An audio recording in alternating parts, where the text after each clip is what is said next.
Hello बाबा आके छी हमार घर घाटमपुर में है। हमार नाम सैरू कहे एक आदमी के छले उ नौकर चाकर छला ओहे के अहाँ के घर घाटमपुर हाँ अहाँ के नाम सैरू अहाँ के तो पहचानबो नहीं करै छी नहीं पहचानबे भैया कहलखिन कि बउआ तोरा नहीं पहचान को लेकिन नाम पता जे कहब तो जरूर पहचान है भैया काल हम पहचान बनावे के लिए ले लिया आयो पहचाने के तो बात के बात है केकरा केकरा बाप के बेटा छतु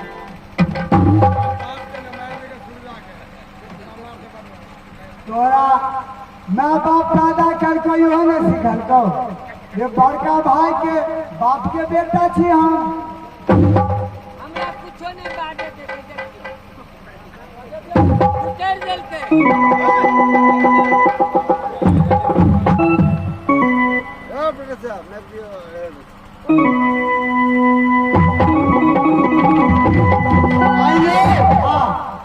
आके घर बतावे छी और आप कहाँ रहो हमारे घर घाटमपुर में भेल और हम सिवली नगर में लिया अपना बहन से मुलाकात करे के लिए। अब भैया कहलखिन कि जा बउआ बहन के बिदावरी करा के लेने अइहा क्या तब हर द्वितीया पवनी है भाई बहन के कई में बहन के बजा के तो ले नहीं है सामने आइयो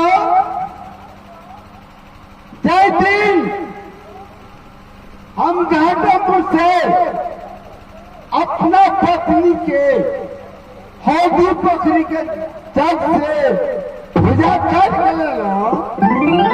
कोई संदेश नहीं घाटमपुर से आयल नगर में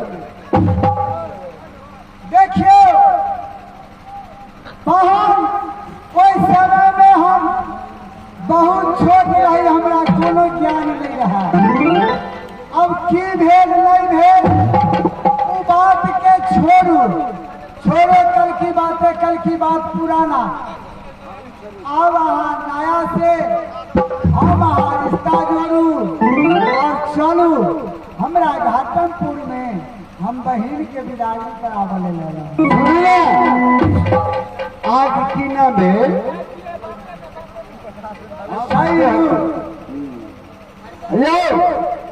पूरा भाई के नाम बताओ ना तब हम बुझे हमारे घाटमपुर के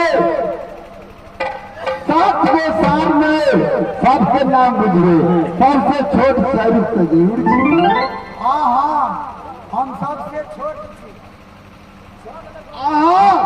सबसे छोट छिए हाँ सेवकिया दुलरुआ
हाँ बाजू ना।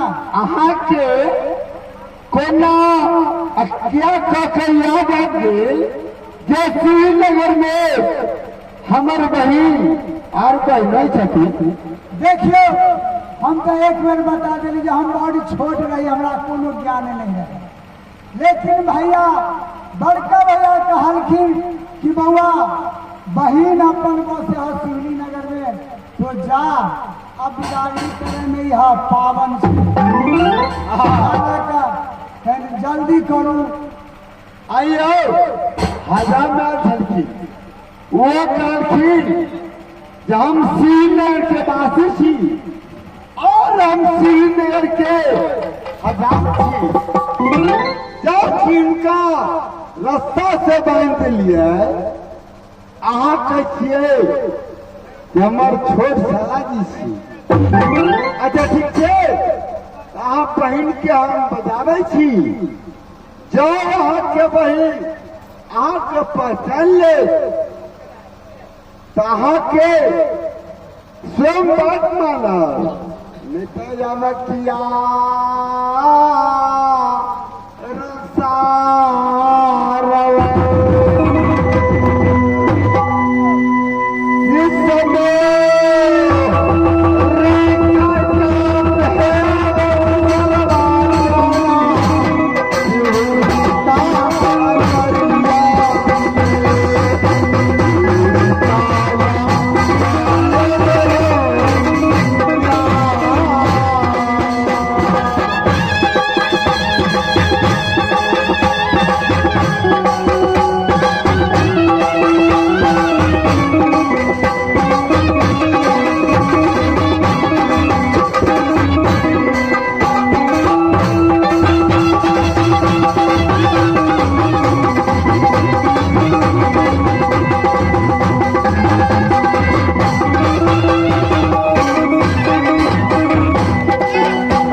स्वामी जी देखा चलिया। आइए अहाँ के पूछे आके कैसे हमरा नैहर में कोई नहीं है। स्वामी जी बोलियो, आप क्या दिन में आवे छली यहाँ के पास में एते चंचल चेहरा नहीं देखे छली। आई बातें किए एते चंचल चेहरा हाँ की नजर आ गया है। देखियो इनको सासुर से नाता कार्य थे, तो ऐसे उनका तो नैहर के अपना विचार में हंसी खुशी होना चाहिए। की कहा लिया बोलो ना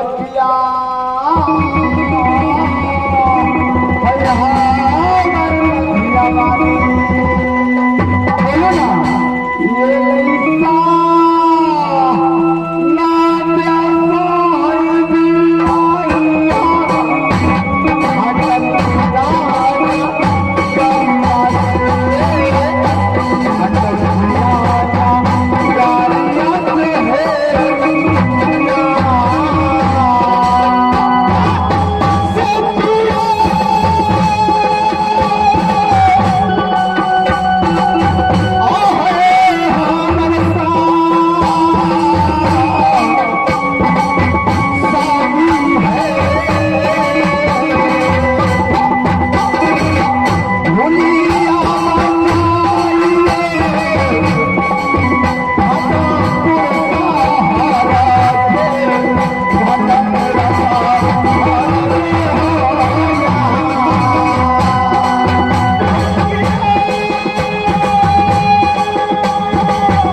हमर भैया और बाबा सब मर गए।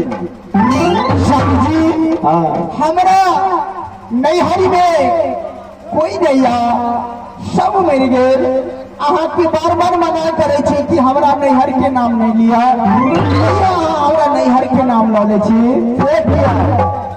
बोलियो ना से आई दुआरे कि हमरा नैहर में देखो ये नहीं नैहर के नाम के लाले छे से अब किया है हमारी स्वामी जी बोला बोला दिया ना गया भाई हो पिया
समझी खाइए अहाँ के कहाँ देखियो अहाँ गाँव से एक जात के हजामाल झलकिन है। कहाँ से हजामाल छे? घाटापुर से। घाटापुर से जी नहीं स्वामी जी यहाँ झूठ बोले छी। अगर हम घर में कोई है ये नहीं तो घाटापुर से कौन है? कोई नहीं है, कोई नहीं यार। और इसके बाद एक बालक गलती बालक हाँ तू की कहे छथी जे हमारा नाम छथी स्वामी जी ओकरा बालक जी आलूया पर ये बालक के हमारा चेहरा दिखा दी थी। बालक के बाल साल धरती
चल अदल गए हम लोग घर पे सुतरन की बुद्धि कोई नाच खेल लगते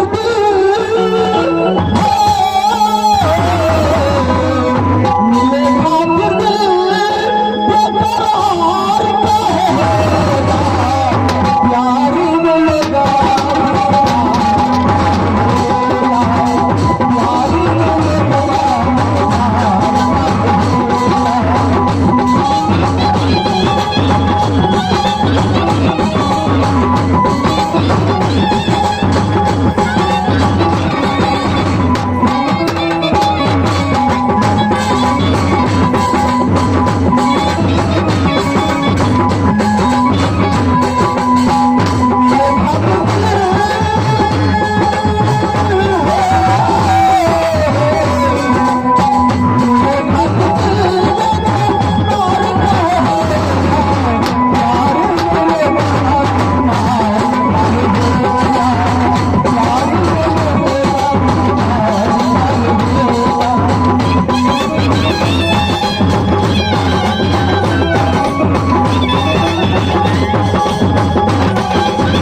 चलू ना करी देखिए केहन चाय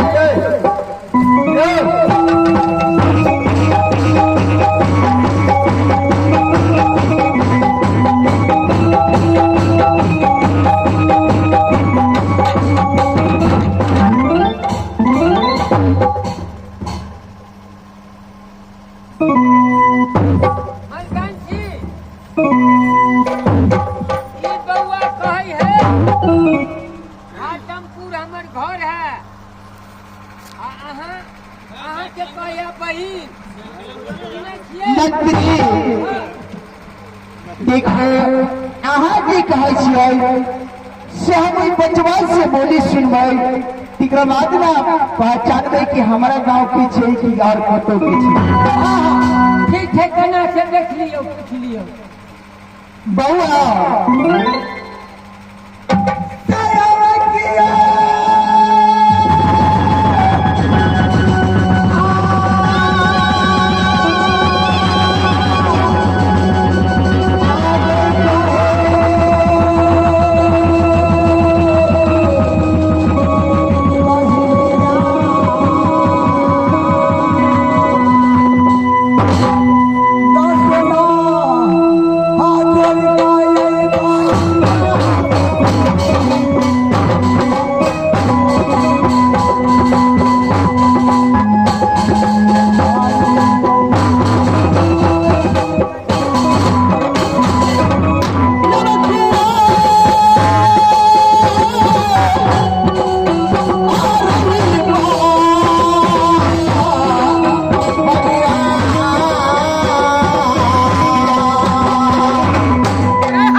नामिया बाबा सुभाष छत्री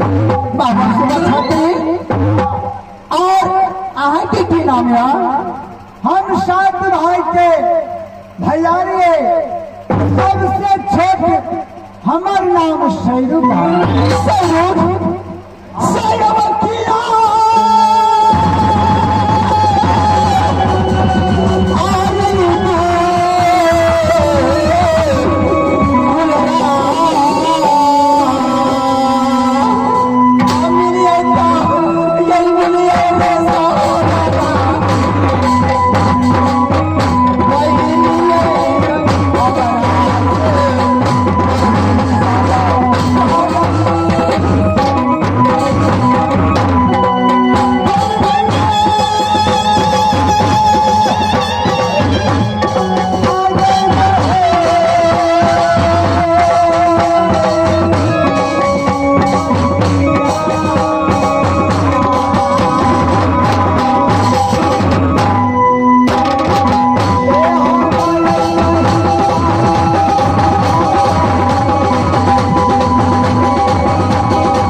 के ठिकिया हमारी छोटकी भौजी के कुशल में यार सब कुशल से है बउआ।